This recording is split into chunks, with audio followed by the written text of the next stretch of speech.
Hello there everyone and welcome back to a new Animal Crossing New Horizons design video. Today I will be showing you a speed build of my new entrance that was inspired by the spooky fence DIY that I recently got as part of the Halloween update.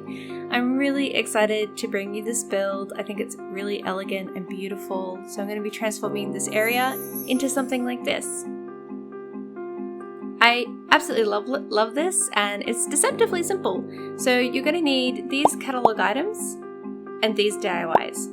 You're also going to want to use this custom code. I showed a few of them up on screen there. I've used a couple of their designs, so just go check out their account in general.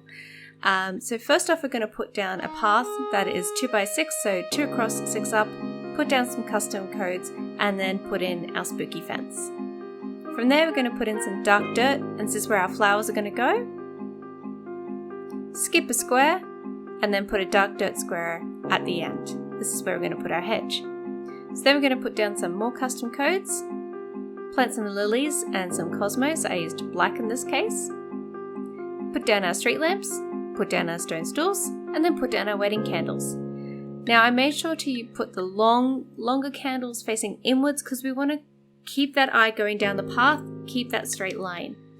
So from there we're going to put in our blue hydrangeas, put down some more dark dirts about 1 square diagonally, put down some pink hydrangeas, and then put down some blue hydrangeas. So it alternates diagonally, blue, pink, blue.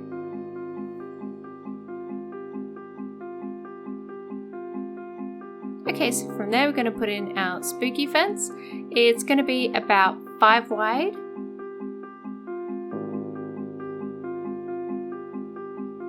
And from there, we're going to start building our ponds. So this is where it could be a little bit tricky. The thing you want to concentrate on is keeping those angles. These are man-made ponds, so the angles actually work to our advantage here. So we want to go about 2 squares across.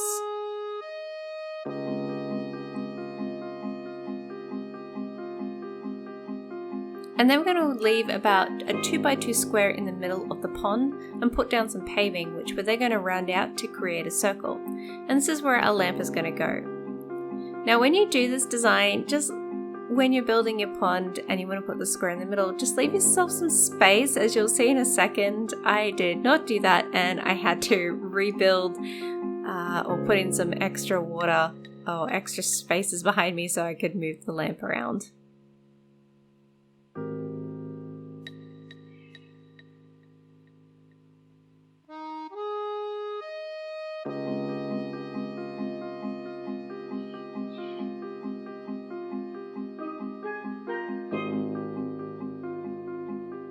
So now we're going to do exactly the same on the other side, just mirrored. So remember, we want to keep the angles around the hedges. We don't want to make them rounded off. This is a man-made pond again, so we just want to keep that angular look there.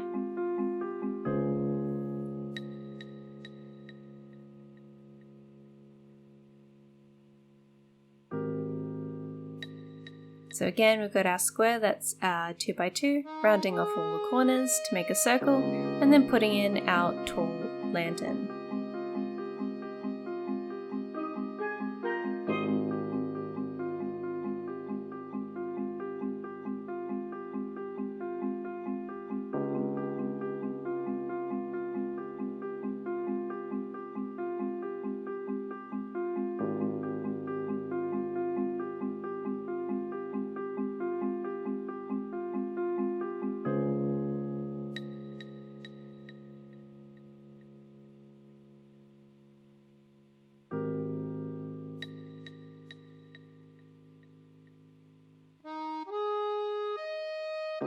Okay, so from there we're going to fill out our paving. You're going to want to kind of bring it up to the edge of the 3rd hydrangea bush there. And then we're going to go 4 squares wide. The reason why we're doing 4 squares wide is because it allows space for the fence and then another 2 squares for you to walk down and have plenty of room. And then we have like another square for the other side of the fence to sit. And I'll show you what I mean in a second. So we're just going to continue along there. We're going to round off the corners right near the hydrangeas bushes so that it keeps it nice and round. And we're going to put in some spooky fences. Now you'll see that I've used 4 on that side. It's because I haven't completely deconstructed my island on that side yet. So you'll definitely want to make it 5 across because we want to make this symmetrical. So as we continue this paving, don't forget that you can check out my Instagram account. I posted this design a few days early before I posted this video, so if you want to see sneak peeks of my designs, make sure to go check that out. Also, I have a Twitter. I post updates, particularly if any video is late. Generally, I try to keep these at least once a week, but if I happen to miss a week, I'll usually let you know on Twitter as to why that is. Hopefully, I'll be a little bit more consistent at the moment. I have now finished moving into my new place, so things are a lot calmer and I can actually do designs like this that are a bit bigger. So we're going to do the paving, sort of line up the paving with the hydrangea, and then from there decrease it by about 1 square. Then we want to round off the edges because this is where our hydrangeas are going to go, and then put in a path that is 2 squares wide and then 6 down. Now we're going to put in some more spooky fences. Again, remember we want 5 on each side. I'm just putting 4 because I haven't completely removed my little thing going on the side there. And we're going to put our fountain in the middle. So here we're going to dig spaces for the hydrangeas bushes. And we're going to alternate between blue, pink, blue. Now don't worry, I know they're not flowering at the moment, but at the end of this video I'll show you what the full design looks like with the hydrangeas in blue. So that's close to the foundations of our entrance. You can probably stop it here if you want to, or change it in a different way, but I'm just going to continue a little bit at the end here to kind of branch into the new part. When I get to a certain point where I have enough designs, I'll share a dream code that you can see all of these designs for yourself. So we're going to put in some hedges, and then we're going to use our custom codes, and we're going to put street lamps on top of the custom codes. See, as I was saying, once I kind of got a few more designs, I will share the design code, and you'll be able to run around, or not the design code, the dream code, and you'll be able to run around and see all these designs that I've been doing recently in my videos. And every now and then I will update that code so that there are more designs for you to work out. I'm not really good at island flow, but I really love making different designs, and I thought, I'm just going to turn my island into a show home island, for lack of a better term. So you can just go around and experience all the different designs and get inspired to do different stuff on your island as well. So from there, we're going to do exactly the same as we did at the front. We're going to put in our ponds. I made these a little bit shallower because the pathway up here is a bit shallower, but it's essentially the same shape. And we want to keep those angles as well. That's really important with this design. So once you've done that, just make sure all the angles are straight. And that's it. That's the whole design.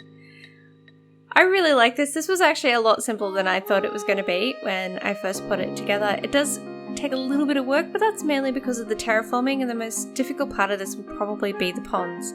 But let's see what this design looks like at night. This is where it really takes off and feels so elegant. I love the spooky fence. When I first saw it as part of the release, I was like, oh my god, I need that fence. I need it so much. And I'm so happy now that I am actually able to use it around my island. I think it just has such an elegant look. And even though the curves in it look like pumpkins, you can kind of see past that as well. Like, it just adds such a nice dimension to it. So yeah, let me know if you like this design, and if there's any other sort of spooky inspired designs that you want me to do, I will happily put those together for you. Leave a comment in the comment section. But as usual, because we really like this design, we're going to take a photo.